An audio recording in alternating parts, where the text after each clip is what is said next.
Look, every time Hamas mentioned in the Bible, it's in conjunction with death, prince of death, or Satan himself. And the more shocking thing is, if you look at the structure of Gaza today, the structure of the tunnels, they are resembling hell. Yeah.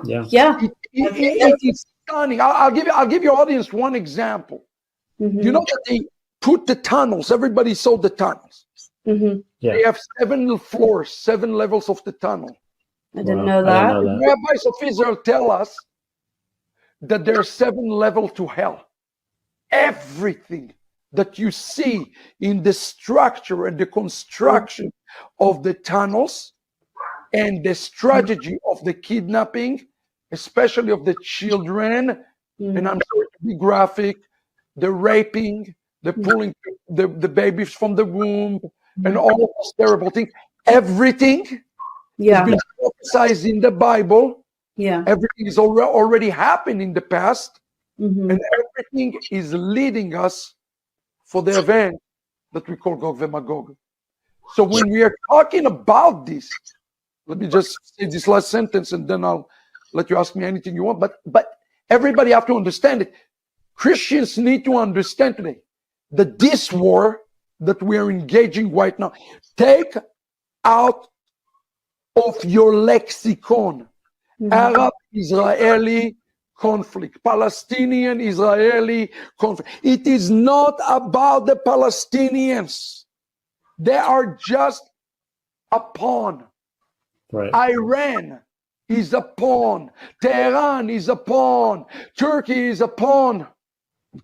There is somebody greater behind this, which is the ultimate one who is going to have the showdown. Not just with Israel, but with the Messiah of Israel. And we know who it is. It is the adversary. Yes. Hamas is a spirit. Listen to me. Hamas is a spirit, is not people. Hamas is a manifestation of the one who behind this. It's not a coincidence that the word Hamas in Hebrew, for example, is equivalent to the word hell. You know, in Hebrew, it's amazing language. Hamas equal hell. It's not a coincidence. But the question that we all have to ask ourselves, how did Hamas penetrate the Jewish people, right? Both on the physical level and on the spiritual level.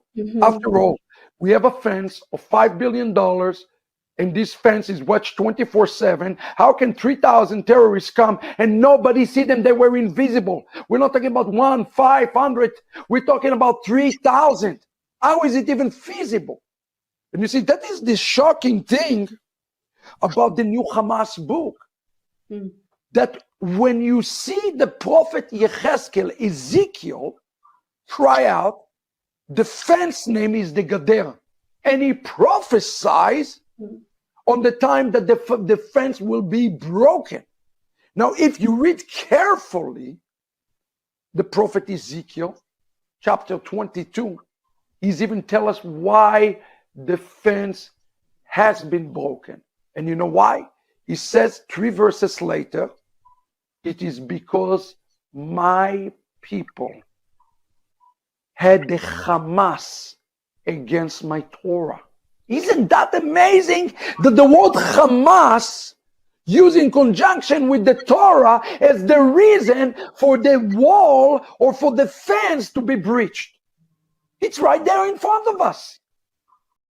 But the Central Intelligence Force of Israel, it's called Aman, A-M-A-N, released 2 reports. It's public news, mainstream news, March and August.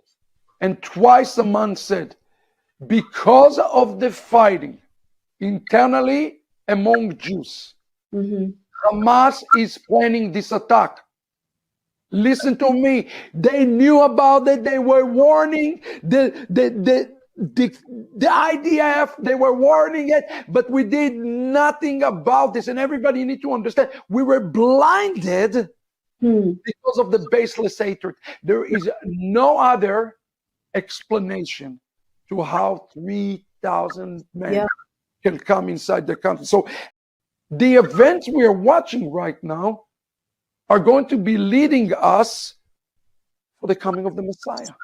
That Christians have to understand that the spirit of Hamas, you have to understand the spirit of Hamas in conjunction to Isaiah 60. Darkness will be covered all over the earth. It's going to affect everybody who is not lined up with Jacob, because we have a problem. We think that somehow we will be raptured and we will be left, the Jews here, down here, while all the church go up to heaven. We don't defeat it without the spirit of Mashiach. But we have to fight through Mashiach. Well, how do we bring Mashiach? That's the job of the nations today, to bring the spirit of Joseph. If you're not with Jacob, you're with Esau now. Anybody who will be lukewarm will perish. So remember something, this spirit that was harassing Jacob has a name, and it's the same spirit behind Hamas today. First it was called Esau, then it was called Amalek, then it was called Hagag, then it was called Haman, but behind it is the Satan himself.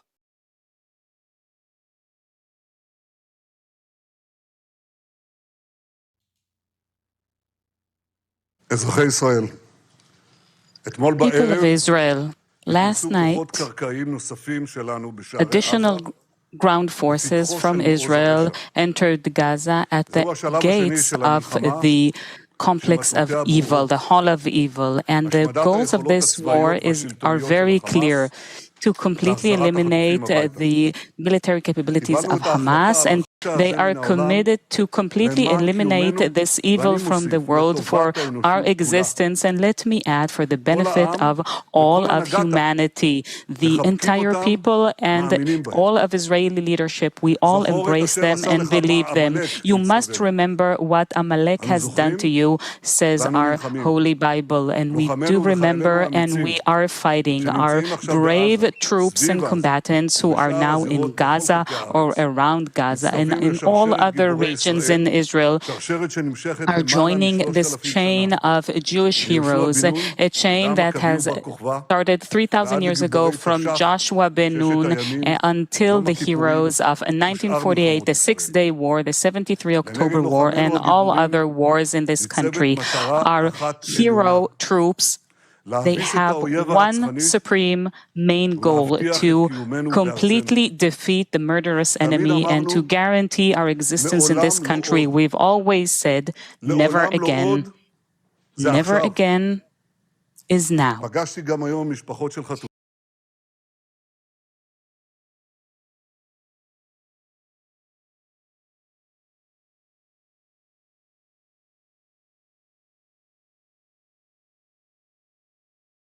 Natasha Roth-Rowland criticized the religious dogma of Chabad Lubavitch leaders, which approved of the murder of children and babies, as is taking place today in Gaza and the West Bank under the direction of Chabadnik Benjamin Netanyahu.